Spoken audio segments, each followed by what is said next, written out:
నాడు జగన్మోహన్ రెడ్డి పాలనలో సామాన్య మధ్యతరగతి వర్గాల ప్రజలకు సంక్షేమ పథకాల ద్వారా ఏదో విధంగా తమ బ్యాంక్ ఖాతాల్లో డబ్బులు జమ అయ్యేవి.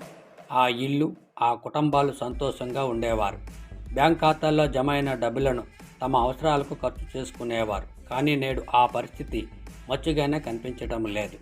కూటమి ప్రభుత్వం అధికారంలోకి రాకముందు ఎన్నికల ప్రచారంలో అమలు కాని హామీలిచ్చి ప్రజలను మోసం చేసింది. సూపర్ 6 పథకాలపై నోరెత్తడం లేదు.